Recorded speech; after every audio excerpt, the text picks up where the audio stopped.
Hello friends, आज हम बात करने वाले हैं जीपी ऐप के बारे में, जो कि प्रथम फाउंडेशन द्वारा विकसित किया गया है। और हम इसमें जैसा कि छात्रों को, प्रशिक्षुओं को विभिन्न प्रकार की समस्याएं आ रही थी जो कि असेसमेंट से संबंधित थी।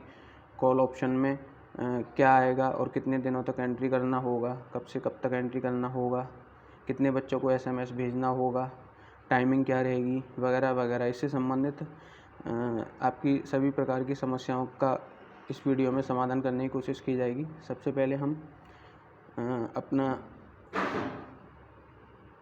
जीपी ऐप है उसे ओपन करते हैं। जैसा कि आप देख पा रहे होंगे, हम इसके होम पेज पर हैं और टोटल स्कूल हमने सेलेक्ट कर रखा है डेमो के लिए। और माई प्रोफाइल भी यहाँ पर है, तो माई प्रोफाइल में से संबंधित चीज़ें आप जानते ही हैं। पर्सनल टाइप में प्राइवेट डाइट स्टूडेंट आएगा, जिसका कि आप बखूबी यूज भी कर रहे हैं। और माई स्कूल पर अब हम चेक करेंगे, तो माई स्कूल में हमने primary school number 7 as a demo लिया है। अब हम यहाँ पर असेसमेंट और जो हमने हाउस होल्ड की सूचनाएं भरी हैं, बच्चों की जो घर से संबंधित सूचनाएं भरी हैं, अब हमें हर बच्चे को प्रतिदिन, चूँकि हमारे द्वारा अर्थात संस्थान के द्वारा या फिर डाइट के द्वारा आपको डेली कुछ ना कुछ बच्चों की पढ़ाई से संबंधित कुछ ना कुछ कंटेंट आपको अवश्य प्रोवाइड कराया जा रहा है, जो कि बच्चों को आपको डेली एक निश्चित समय पर फॉरवर्ड करना होता है। तो उससे संबंधित कॉल ऑप्शन को आपको कैसे सेलेक्ट करना है और उसमें क्या क्या चीज़ें एंट्री करनी है, ये हम जानेंगे इस वीडियो में। सबसे पहले हम 2 पर क्लिक करेंगे।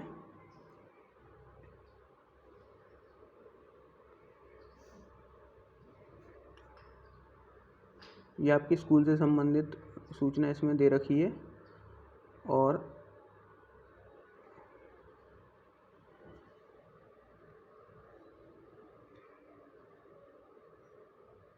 टू पर क्लिक करते ही, जैसा कि आप देख पा रहे होंगे, आपने जितने बच्चों की सूचना भरी होगी वो यहाँ पर आपको इस स्क्रीन पर डिस्प्ले होगी। तो यहाँ पर आप देख पा रहे होंगे कि 2 बच्चों की सूचनाएं यहाँ पर आपको डिस्प्ले हो रही हैं, अर्थात हमने केवल एज अ डेमो 2 ही बच्चों को सेलेक्ट किया है।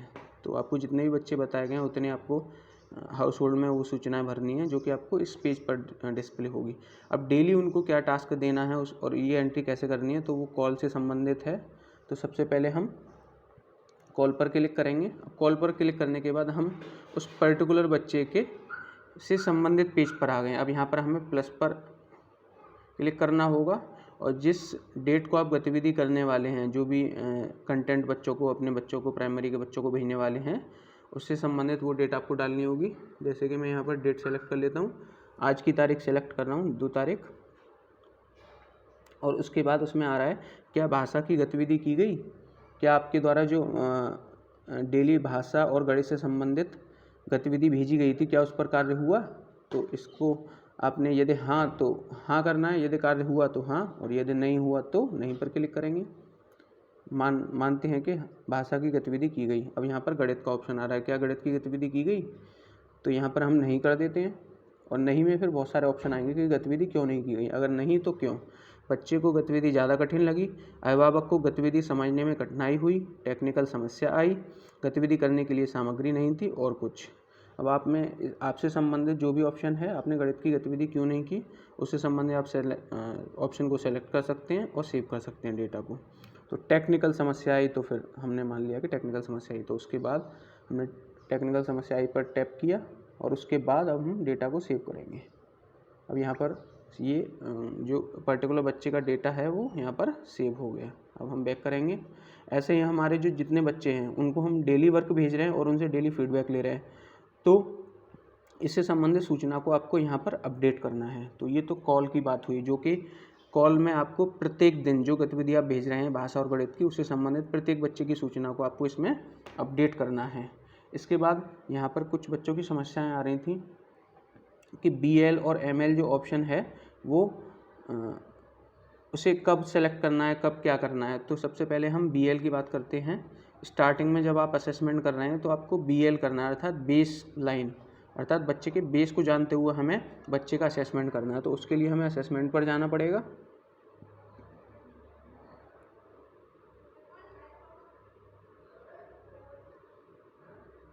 असेसमेंट पे जाना पड़ेगा। उसके बाद इंटरवेंशन डेटा को सेलेक्ट करना पड़ेगा। इंटरवेंशन डेटा के बाद प्लस पे क्लिक करना पड़ेगा। अब इसके बाद डेट ऑफ असेसमेंट, आप जिस भी दिन असेसमेंट कर रहे हैं, अर्थात बेस लाइन का जो असेसमेंट है वो केवल एक बार होगा। आपने जैसे स्टार्टिंग में यदि बच्चे का पता कर लिया है तो फिर वही जानकारी आपको यहाँ पर सबमिट करनी है। और जैसे आपने यदि 10 बच्चे सेलेक्ट किए हैं तो ये आपके ऊपर है कि आपने 2 बच्चों का आज कर लिया, 2 का कल कर लिया, 2 का फिर कर लिया, तो इस तरीके से कर सकते हैं, या फिर 5-5 के 2 स्लॉट बना सकते हैं, है ना। ये आपकी सुविधा के अनुसार है ना। लेकिन आपको असेसमेंट केवल एक बार करना है BL में, जब हम बेस लाइन की बात करते हैं। जब मिड लाइन की बात की जाएगी तो उसके बारे में भी आपको बताया जाएगा। तो डेट ऑफ असेसमेंट हमने किया था 26 को,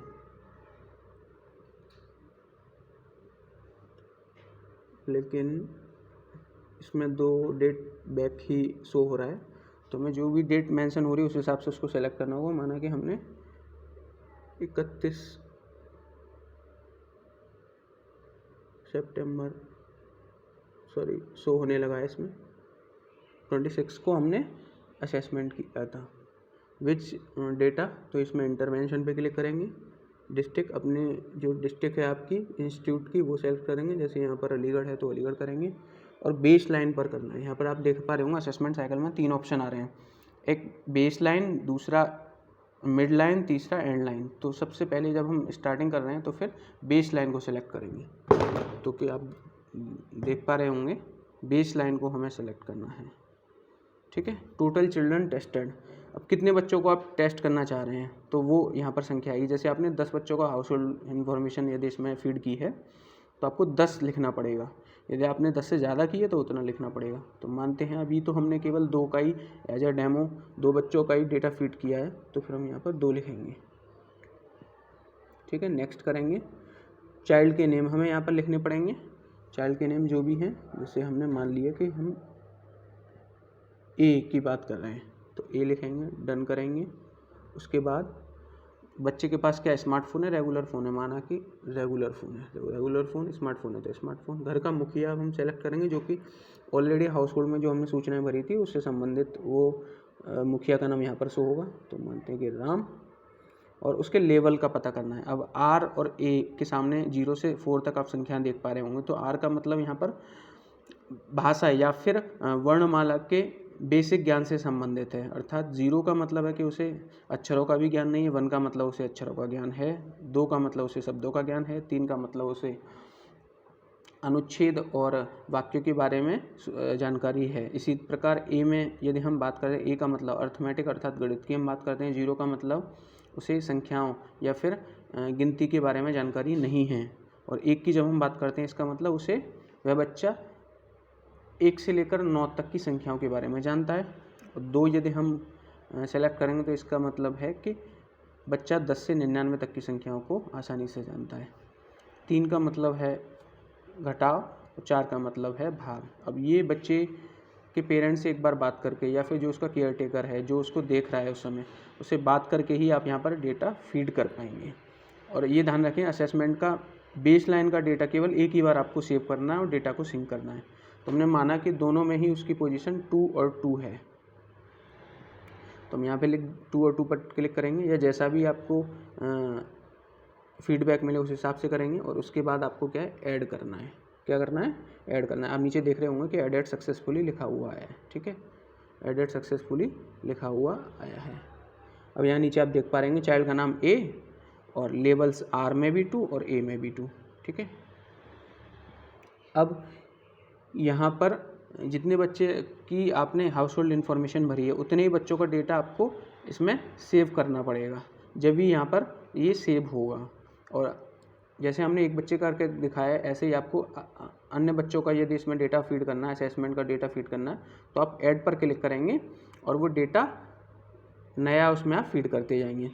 प्लीज़ चेंज चाइल्ड नेम, अब दूसरे बच्चे का नाम डालेंगे और वही प्रक्रिया अपनाएंगे जो अभी मैंने बताई थी। और जो डेटा आप फीड करते जा रहे हैं वो धीरे धीरे करके चाइल्ड नेम में जैसे A दिखा रहा है वैसे ही आपको नीचे शो करता रहेगा। उसके बाद सबसे लास्ट में जब तक आप सभी बच्चों को उसमें एंट्री नहीं कर देंगे तब तक आपका डेटा सेव नहीं होगा। और सेव करने के बाद आप बैक जाएंगे, बैक जाने के बाद आपको डेटा को सिंक करना पड़ेगा। जैसा कि यहाँ पर ये दोनों एरो आ रहे हैं माई स्कूल 1 के राइट कॉर्नर में, तो आपको यहाँ पर डेटा को सिंक करेंगे। ठीक है, इसको करने के बाद आपका जो डेटा है वो सिंक हो जाएगा। इसके बाद कुछ बच्चों की दिक्कत आ रही थी कि फीडबैक कब लेना है, कैसे लेना है। तो इसके लिए डेली आपको, यदि आप कक्षा 1 और 2 के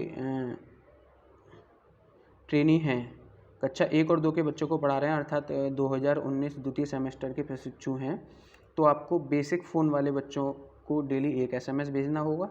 और इसी प्रकार कक्षा 6 से 8 वाले बच्चों को जो ट्रेनीज पढ़ा रहे हैं, प्रशिक्षु पढ़ा रहे हैं, जो कि 2018 चतुर्थ सेमेस्टर के प्रशिक्षु हैं, उनको बेसिक फ़ोन वाले बच्चों को 2 SMS भेजने होंगे। इसके अतिरिक्त यदि कक्षा 1 या 2 और कक्षा 6 से 8 तक के बच्चों के पेरेंट्स के पास यदि व्हाट्सएप नंबर है, तो फिर आपको अन्य गतिविधि भी बनाकर भेज सकते हैं। दूसरी चीज़, सबसे महत्वपूर्ण बात एक ये है कि ऐसा ज़रूरी नहीं है कि आपको गतिविधि उपलब्धि कराई जाए तभी आप भेज सकते हैं। आप गतिविधियों का निर्माण कर सकते हैं, अर्थात सामग्री, पाठ्य पठन सामग्री का आप खुद भी निर्माण कर सकते हैं, जिसमें कि audio file, text file, plain text message, video file और अन्य प्रकार की PPT फाइल बनाकर भी बच्चों को, जो बच्चे व्हाट्सएप नंबर, जिन बच्चों के पेरेंट्स के पास व्हाट्सएप नंबर है, आप उनको ऐसी गतिविधि भी भेज सकते हैं। इसके अतिरिक्त बच्चों के पेरेंट्स से आपको किसी भी समय फ़ोन करके उनका फीडबैक लेना है।